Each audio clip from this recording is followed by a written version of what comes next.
우리 아버지 하나님의 거룩한 성도 여러분, 우리들은 지난주부터 이제 14번에 걸쳐서 에베소서를 연구하겠습니다. 6장밖에 안 되는 작은 책이지만 14주에 대해서 공부할 만큼 풍성한 내용이 그 안에 들어있습니다. 오늘은 에베소를 공부하는 그 두 번째 시간, 지난 시간에는 에베소에 대해서 그리고 에베소서에 대해서 잠깐 살펴봤습니다. 오늘은 1장 3절부터 14절까지 나오는 그 말씀을 하나님의 위대한 그리스도 중심의 계획이란 제목으로 말씀을 나누겠습니다. 1절부터 2절에는 인사말이 나옵니다. 하나님의 뜻으로 말미암아 그리스도 예수의 사도된 바울은 에베소에 있는 성도들과 그리스도 예수 안에 있는 신실한 자들에게 편지하노니, 이것은 비단 에베소에 있는 교인들에게 쓴 편지일 뿐만 아니라 이 편지가 성경 가운데 포함될 때는 모든 세대를 통해서 하나님의 거룩한 말씀을 따라 살기를 소원하는 모든 사람들에게 쓴 편지입니다. 그러므로 에베소에 있는 성도들과 여러분과 제가 포함되어 있습니다. 그리스도 예수 안에 있는 신실한 자들에게 편지하노니, 우리를 신실한 사람으로 인정해주고 그렇게 말씀하시다니 이거 얼마나 감사하고 놀라운 일입니까? 여러분은 신실한 사람들이십니다. 하나님께서 여러분을 신실하다 말씀하셨으면 신실한 것입니다. 이유가 없습니다. 하나님 우리 아버지와 주 예수 그리스도로부터 은혜와 평강이 너에게 있을지어다. 이제 인사말을 마치자마자 곧장 편지로 들어가는데, 저는 이 말씀을 읽으면서 처음에 3절부터 14절까지를 여러 번 반복을 해서 읽었습니다. 그런데 제가 이 소리를 내서 읽을 때에 그 앞에 3절에 나오는 그 첫 마디를 갑작스럽게 큰 소리로 읽었습니다. 첫 마디 1장 3절 찬송하리로다. 그냥 이렇게 읽으면 그 뜻이 잘 전달되질 않습니다. 그 다음에 나오는 그 내용을 생각할 때에 우리들은 커다란 행사가 있으면 그 행사를 시작하는 그 판파르가 울려 퍼지게 되면 빰빠바밤 하는 그 팡파르가 울려 퍼지지 않습니까?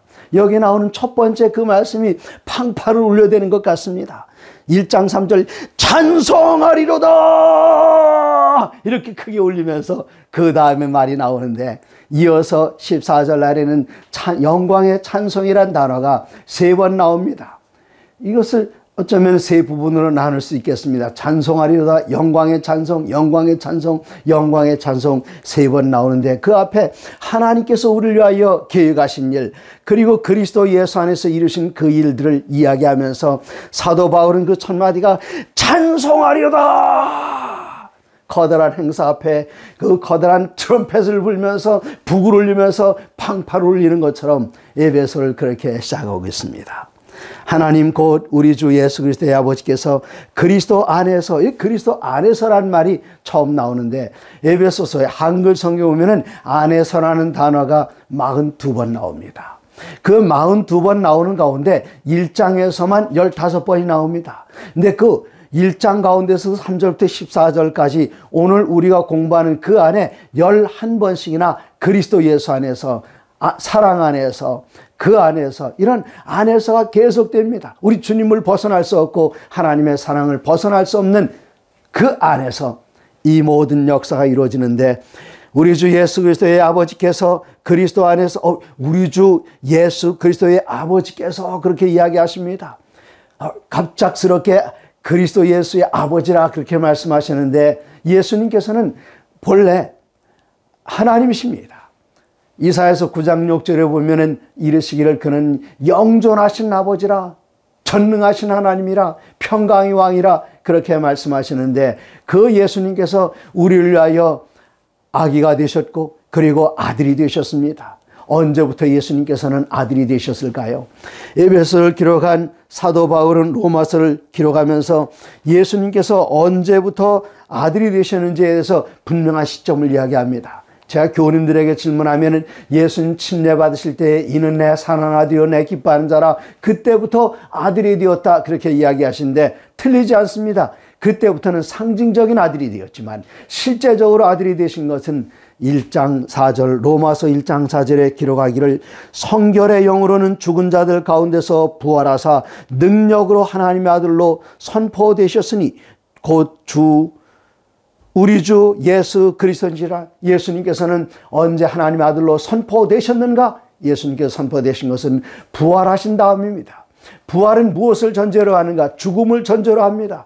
어떻게 예수님께서 죽으셨는가? 여러분과 우리들에게 구원의 길을 예비해 주기 위해서 예수님께서는 돌아가셨습니다. 돌아가셨기 때문에 부활이 있었고, 부활하셨기 때문에 하나님의 아들로 선포되셨다고 로마서 1장 4절에 기록되어 있습니다. 그러면 예수님께 침례받으실 때에 이는 내 사랑하는 아들이요 내 기뻐하는 자라 그렇게 선포하신 일은 무슨 뜻입니까? 침례는 예수님과 함께 죽고 장사 지내고 부활하는 것을 나타내기 때문에 침례 요한에게 예수님께서 내게 침례를 베풀어 주시오. 침례 요한은 거절합니다. 그때 예수님께서 한마디 말씀하시기를 이제 허락하십시오. 우리가 이와 같이 하여 모든 의를 이루는 것이 합당합니다. 그렇게 말씀하셨습니다. 의를 이루는 것이란 무엇인가? 같은 로마서 4장 25절에 예수는 우리가 범죄한 것 때문에 내어줌이 되고 예수님께서는 우리가 죄 지은 것 때문에 죽음 가운데 내어주심이 되셨고 또한 우리를 의롭다 하시게 하여 살아나셨느니라.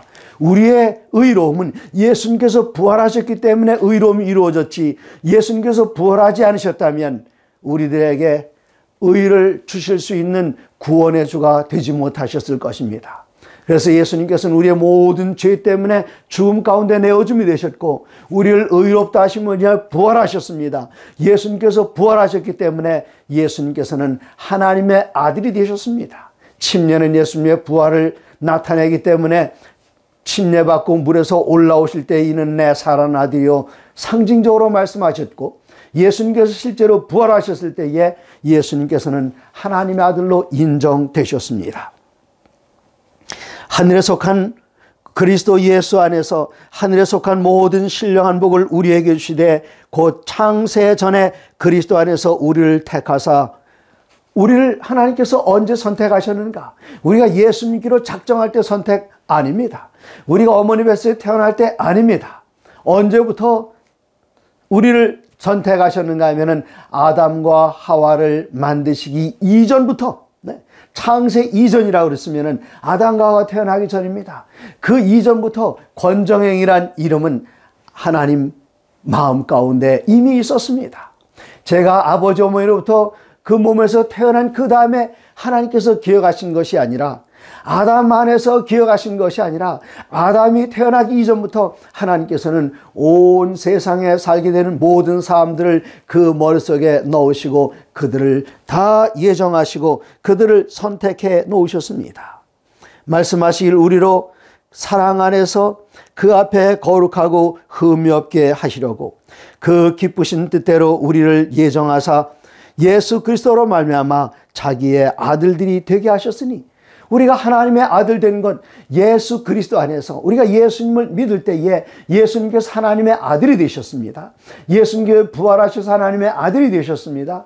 그러므로 우리들은 그리스도 예수를 믿을 때에 요한복음 1장 12절에 기록되어 있는 것처럼 영접하는 자 곧 그 이름을 믿는 자들에게는 하나님의 자녀가 되는 권세를 주셨으니, 우리들은 창세 이전에 하나님의 아들로 예정된 사람들이고 하나님의 아들로 선택된 사람들인데, 그 선택된 것을 우리가 언제 확신하고 누릴 수 있는가 하면 그리스도 예수 안에서 예수님께서 부활을 통해서 하나님의 아들이 되신 그 다음에 우리도 같은 부활에 참여할 사람으로서 하나님의 아들들, 딸들이 되었습니다. 얼마나 놀랍고 아름다운 말씀입니다.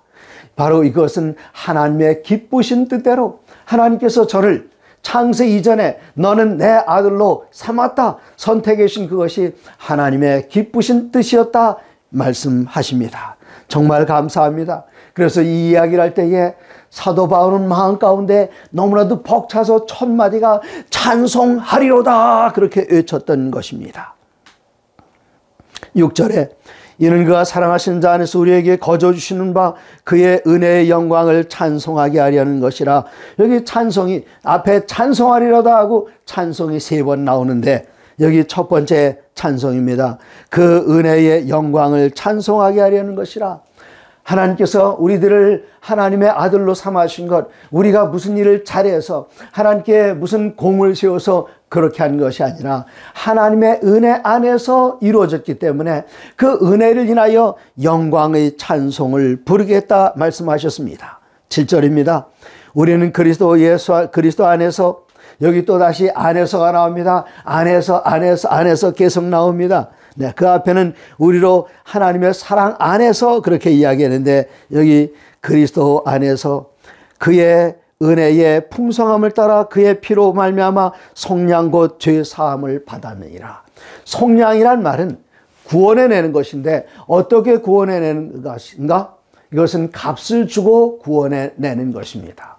이 속량이란 단어를 좀 더 실감나게 이해하기 위해서는 노예들을 파는 장사들이 있습니다. 노예들을 쭉 세워놓고 이 노예들을 자랑합니다. 이 노예는 튼튼합니다. 병도 없습니다. 심부름도 잘합니다. 순종적입니다. 그래서 이 노예들이 아주 비싼 값에 하나씩 다 팔려나가는데, 여기 잘나지도 않았고 못생겼고 병들었고 똑똑하지도 않고 무식하고 연약한 그 노예는 아무도 사가지 않습니다.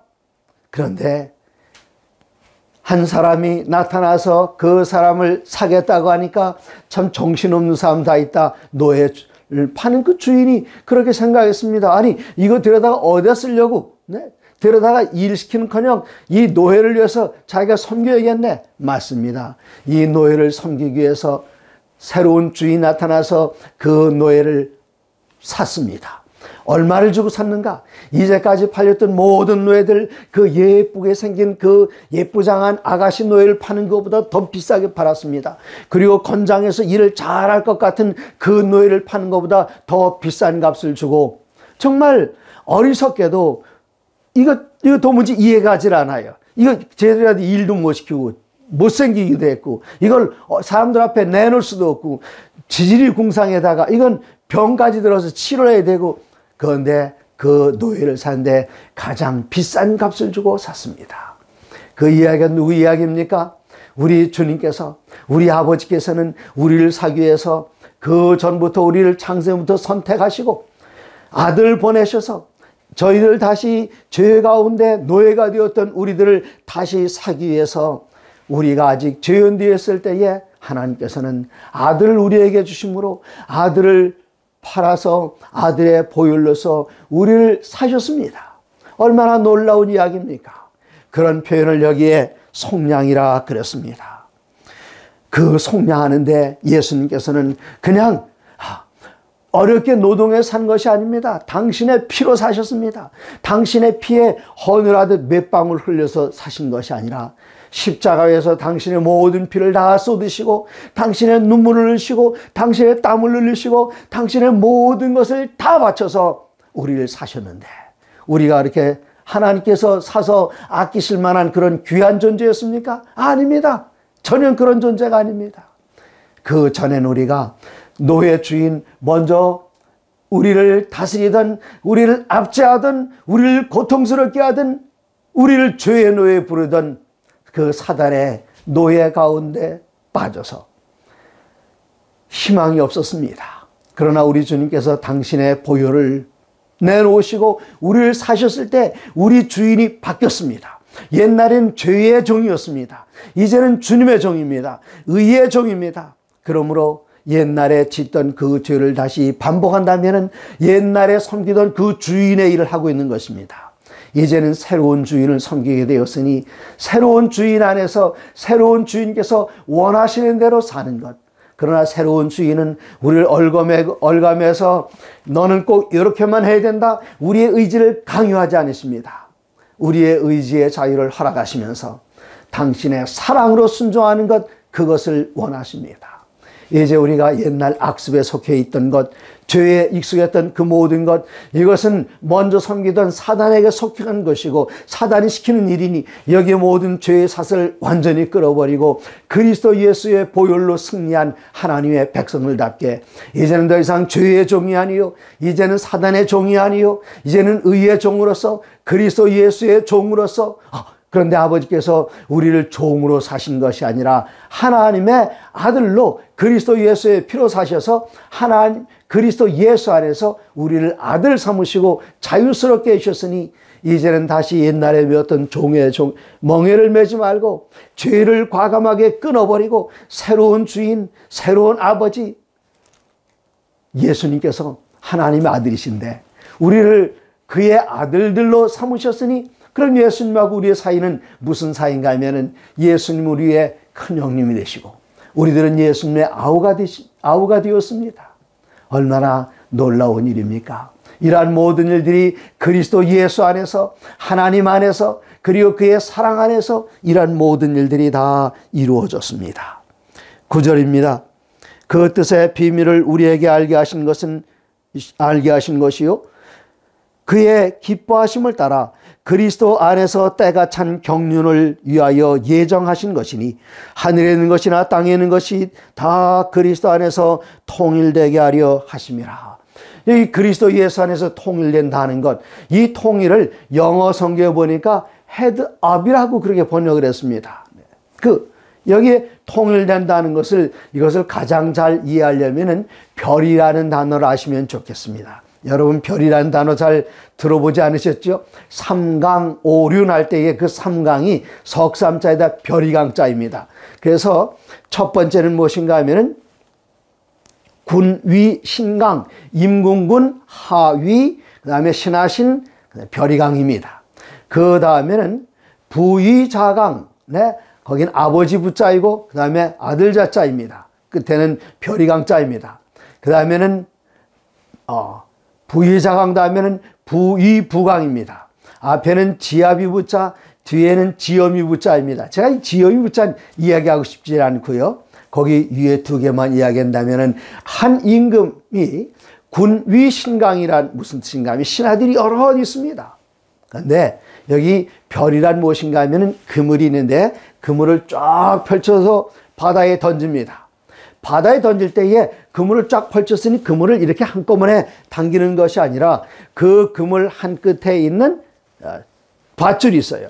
그 밧줄 하나만 끌어들이면은 이 모든 그물들이 한 대로 모여서 달려옵니다. 마찬가지로 한 임금 아래 여러 명의 신하들이 있는데 그 신하들을 임금 명령에 따라서 당기면 하나로 끌려오는 것, 이게 바로 군위 신강입니다. 아버지는 한 분이십니다. 아버지의 권위를 가지고 이 아버지가 서셔서 자녀들을 다스리고 이 자녀들을 별이, 요 잡아당기는 이 밧줄, 이걸 별이라 그래요. 그물에 잡아당기는 그 별이, 이 별이를 잡아당기면은 한 아버지 아래서 모든 자녀들이 하나로 통일되고 한 임금 안에서 한 신하들이 하나로 통일되고 바로 그런 뜻입니다. 네, 하나님께서는 이 일을 위하여 미리 예정하시고 미리 기쁘신 뜻을 따라서 다 계획하시고 그의 기뻐하심을 따라 그리스도 안에서 때가 찬 경륜을 위하여, 여기 경륜이란 말은 무엇인가 하면은 영어로 administration입니다. 이것은 행정이란 뜻입니다. 우리가 더 알기 쉬운 단어로 한다면 교회에서 쓰는 말로는 관리하는 일, 청지기 하는 일입니다. 하나님께서는 미리 아시는 당신의 계획하신 것을 따라서 우리가 이 세상에 언제 태어나는가, 이것을 때가 찬 경륜이라 그랬습니다. 때가 찬다는 것은, 벼가 익는 것은 그 때가 있어요. 그 때가 되면 벼가 익습니다. 밤송이가 익는 것은 한여름에 익지 않습니다. 때가 차면 가을이 되면 추석 전에 밤송이가 익어서 제가 아버지 산소에 성묘하러 가면은 그 성묘하러 가는 길에 여기저기 밤알들이 떨어져 있어요. 때가 찼기 때문에 밤알이 떨어진 것입니다. 하나님께서는 우리를 창세 이전에 선택하셨기 때문에 권정행 언제 태어나면 좋을까? 하나님께서는 다 계획을 세우셨습니다. 아브라함 때에 제가 태어나지 않았습니다. 하나님께서는 권정행의 때가 차는 것, 바로 요 때에 태어나서 하나님의 일을 할 수 있도록. 제가 지난주에 정말 놀라운 기쁜 일이 생겼습니다. 제가 60대가 됐습니다. 그러면 여러분 생각하시기를 아마 59에서 60대가 됐구나 그렇게 생각할지 모르겠습니다만은 지난달 6월 28일 날 제가 작년에 저는 칠순잔치를 아들들이, 미국에 사는 아들들이, 가족들이 와서 칠순잔치를 하고 돌아가서 이제 우리나라 나이로 71살인가요? 네, 71살이 됐습니다. 그런데 정부가 만 나이를 하는 바람에 71, 제가 앞으로 한 달 반 동안은 60대에 머물러 있습니다. 이제는 70이라고 그랬다가 이제 다시 69으로 돌아갔습니다. 그리고 한 달 반 지나면 이제 생일이 되어서 1953년 8월 13일 만 이젠 만으로 다시 70대로 돌아가는데 70대로 1년을 놀다가 이제는 다시 돌아갔다가 60대 이제 69이 됐다가 이제 며칠 지나면 또다시 일흔이 됩니다. 네. 여기 하나님께서는 그 때를 다 정해놓으셨습니다. 여러분을 위해서도 여러분이 지금 이 때에 태어난 것 하나님께서 여러분을 때가 찬 경륜, 여러분을 청지기로 쓰시기 위해서 요 때에 여기에 적합하겠다 하나님께 미리 다 계획해 놓으시고 그 때에 여러분을 태어나게 하셔서 하나님께서 여러분을 위하여 계획하신 그 뜻을 이루게 하신 것입니다. 이 일이 하나님 안에서 찬송받을 일인데 하나님께서는 당신의 모든 뜻이 하늘에서 이룬 것처럼 이 땅에서 이루어지길 원하시는데 여기 10절에는 말씀하시기를 하늘에 있는 것이나 땅에 있는 것이 다 그리스도 안에서 통일되게 하리 하심이라. 하늘에 있는 것은 사단이 요한계시록 12장 8절 영원히 하늘에선 다시 있을 곳을 찾지 못하고 쫓겨났을 때에 하늘은 그리스도 예수 안에서 예수님 한 분 안에서 그 안에 모든 천사들과 그 안에 모든 피조물들과 그 안에 모든 생물들과 24장로들이 하나님 그리스도 예수 안에서 하나로 통일되는데 하나님의 뜻이 하늘에서 이룬 것처럼 이 땅에서는 그리스도 예수 안에서 하나로 통일되는 것, 그리스도 예수라는 별이, 예수님께서는 별이십니다. 예수님께서 이거 당기면은 그 안에 그리스도 예수의 피로 말미암아 구속받고 그리스도 예수의 보혈로 말미암아 하나님의 자녀된 그들이 하늘에 있는 모든 거민들이 그리스도 예수 한 별이 안에서 그리스도 예수에서 이끌 때에 모든 것이 하나의 그물처럼 이끌려오듯 이 땅에서 구속받은 모든 사람들이 그리스도 예수 안에서 별이로 끌어당길 때에 예수님이라는 그물 안에 있는 모든 이들이 하나가 되어서 하늘에 있는 자들과 땅에 있는 모든 자들이 통일을 이루는 것, 이것이 하나님께서 기뻐하시는 뜻이요 바로 그때에 우리들에게 맡기신 그 일을 하는 것, 그것이 바로 때가 찬 경륜, 그리스도 예수 안에서 때가 찬 경륜인데 그것은 하나님께서 기뻐하심을 따라 되었다. 정말 감사하고 놀라운 일입니다. 이제 11절에는 모든 일을 그의 뜻대로 결정대로 일하시는 이의 계획을 따라 우리가 예정을 입어 그 안에서 기업이 되었으니 우리가 그의 안에서 기업이 되었습니다. 그런데 이 기업이란 말은 무슨 뜻인가? 제비를 뽑아서 땅을 나누는 것, 그거 기업입니다. 조금 이따 기업이란 단어가 14절에 나오는데 지금 11절에 나오는 기업과 14절에 나오는 그 기업은 원어가 전혀 다릅니다. 같은 언어가 아닙니다. 우리말은 기업이라고 그랬는데 여기에 이 기업이란 하나님의 기업이, 우리가 하나님의 기업이 된다 그랬습니다. 그 다음에 14절에 나오는 것은 우리의 기업이라 말했습니다. 저는 다릅니다. 그럼 하나님의 기업이란 무엇인가? 제비를 뽑아서 옛날 이스라엘 백성들이 출애굽할 때에 하나님께서 땅을 나눠주시는데 하나님의 그 땅들, 요 자리는 이사갈 지파, 여기는 므낫세 지파, 여기에는 에브라임 지파, 그렇게 땅을 나누는 것, 이게 다 하나님의 기업이었습니다. 그러면 우리를 무엇을 삼으시는가? 하나님께서는 우리를 하나님의 기업으로 삼으시는데 하나님께서는 이 아름다운 하늘나라를 디자인하면서 우리들은 하나님의 소유물로서 어느 자리에 있는 것이 가장 아름다운가? 예를 들어서 우리가 아름다운 정원을 계획하게 된다면 이쪽에는 장미를 심는 게 가장 좋습니다. 이 앞에는 국화꽃을 심는 게 좋습니다. 그리고 주위에는 개나리 울타리를 만드는 게 좋습니다. 바로 이게 그 정원의 배치도입니다. 우리가 하나님의 기업이 되었다는 것은 하나님께서 세우시는 하늘 왕국의 한 부분을 차지해서 빛나게 하는 것, 그것입니다. 거기에는 우리가 가장 탁월한 자리, 가장 눈에 잘 띄는 자리, 그럴 필요가 없습니다. 우리가 하나님의 기업의 한 부분이 되기만 한다면은 우리들은 하나님의 교회의 벽돌, 한 구석의 벽돌 하나라 할지라도 그 교회의 벽돌 되었다는 것, 그게 얼마나 놀라운 일입니까? 바로 그게 기업입니다. 하늘나라의 기업으로 우리를 하나님께서는 잘 디자인하셔서 하늘나라의 권정행은 어디에 있는 것이 가장 좋겠는가? 너는 요 시대에 태어났으니 요 자리를 차지해서 나의 기업이 되어서 나의 영광을 온 세상에 드러내라. 온 우주에 드러내라. 우리 하나님께서는 그렇게 우리들에게 있어야 할 자리를 하나님의 궁정 안에서 맡겨주셨습니다. 바로 그것이 하나님의 기업입니다. 이것에 대하여 가르쳐 말하기를 12절에 이는 우리가 그리스도 안에서 전부터 바라던 영광의 찬송이 되게 하려 하심이라. 여기 두 번째 영광의 찬송이 나오는데 누가 영광의 찬송인가? 우리가 영광의 찬송이란 말입니다. 우리가 하나님의 집 안에서 그 자리에서 나의 몫을 다 잘 하고 있으니 그것이 온 우주의 거민들이 볼 때 정말 어쩌면 하나님께서 이 자리에 꼭 필요한 걸 갖다 놔두셨구나. 그래서 우리가 하나님을 위한 영광의 찬송이 되었다. 그래서 두 번째 나온 찬송은 우리가 하나님의 영광의 찬송이 되었단 말입니다. 정말 감사한 일입니다. 13절입니다. 그 안에서 너희도 진리의 말씀 곧 너희의 구원의 복음을 듣고 그 안에서 또한 믿어 약속으로 성령으로 인치심을 받았으니 우리가 하나님께 약속을 받고 성령으로 인치심을 받았습니다. 이는 어디에다 찍습니까? 이는 보통 일반적으로 이름을 새겨가지고 그 이름을 찍는데 자기 소유에다가 찍습니다. 그리고 우리가 과일을 살 때에 이젠 지금 복숭아철이죠. 복숭아를 사면 그 복숭아 상자에 거기에 전화번호가 있습니다. 누구 전화번호일까요? 이 복숭아를 생산한 사람의 이름과 전화번호가 있습니다. 복숭아를 상자에 담아서 크고 작은 것들을 다 분리해서 여기 큰 상자에다 복숭아를 하나씩 담았을 때에 그 복숭아에 대해서는 이것을 재배한 그 사람이 내 이름을 걸고 책임지겠다 이것입니다.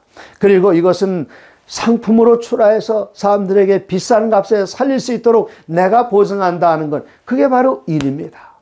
누가 이를 찍어주셨는가? 하나님의 기업인 우리들에게 하나님께서는 성령을 통해서 이거 합격하고 도장을 꽝 찍어주셨습니다. 꽝 찍어주셨어요. 그리고 거기다 서명을 하셨습니다. 뭐라고 서명하셨습니까? 성령이라고 서명하셨습니다. 우리가 보통 존재입니까? 성령님께서 도장을 꽝 찍으신 성령님의 인을 받은 존재입니다. 그리고 그리스도 예수를 믿음으로 말미암아 그의 피로 구원받았으니 합격품이라고 합격 도장을 꽝 찍으시는 것입니다. 그 후에 이제 다른 기업이란 단어가 14절에 나오는데 이는 우리의 기업의 보증이 되사. 우리의 기업, 이젠 우리의 기업이란 조금 전에 나왔던 기업은 하나님의 기업이었습니다. 이제 우리의 기업이란 무엇인가 하면은 하나님께서 우리들에게 주실 것, 그러나 우리들 아직 그걸 다 받지 않았어요. 그래서 성령께서 도장을 찍어주실 때는 우리 기업의 보증이 되사. 그런데 이 보증은 무엇인가? 우리가 땅을 사거나 집을 살 때에 한꺼번에 돈을 다 지불하지 않습니다. 맨 앞에 착수금을 주거나 일 시작할 때에 착수금을 주거나 아니면은 일 시작할 때에 보증금을 먼저 보증금을 줍니다. 바로 그 보증금은 앞으로 지불하게 될 그 모든 돈을 책임진다는 약속입니다. 성령께서 우리가 하늘나라를 아직까지 받지는 않았습니다만 성령께서 인치시고 우리가 받게 될 그 기업의 보증, 이제 성령께서 인치신 게 하늘나라의 보증 수표가 되어서 우리 손에 쥐어졌습니다.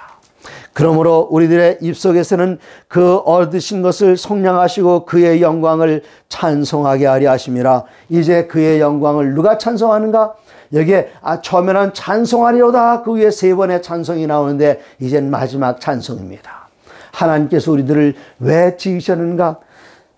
이사야서 43장 7절에는 내 이름으로 불려주는 모든 자 곧 내가 내 영광을 위하여 창조한 자를 오게 하라. 그를 내가 지었고 그를 내가 만들었느니라.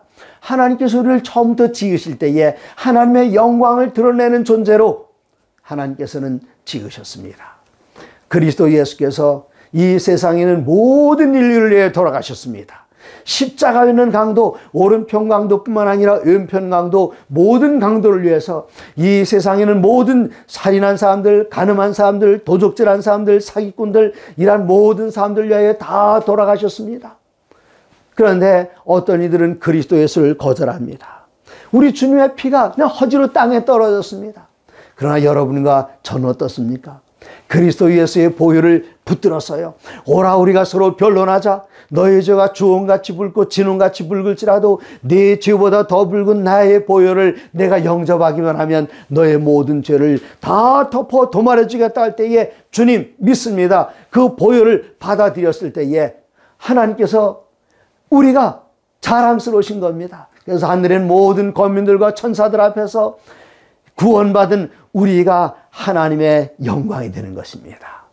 이 일을 위하여 우리 주님께서는 우리를 지으셨고, 이 일을 위하여 우리 주님께서는 피 흘려 돌아가셨고 우리를 위하여 사셨습니다. 이러한 모든 일들을 인해서 1장 3절 그 첫 단어, 첫 문장을 우리 함께 다 같이 큰 소리로 외쳐보지 않으시겠습니까? 찬송하리오다 우리 주 예수 그리스도. 하나님 안에서 주님을 찬송하고 하나님을 찬송하고 우리를 이토록 사랑과 정성으로 인도해 주시는 성령님의 인도하심을 찬송합니다. 사랑하는 여러분, 하나님의 모든 말씀으로 사시기 바랍니다.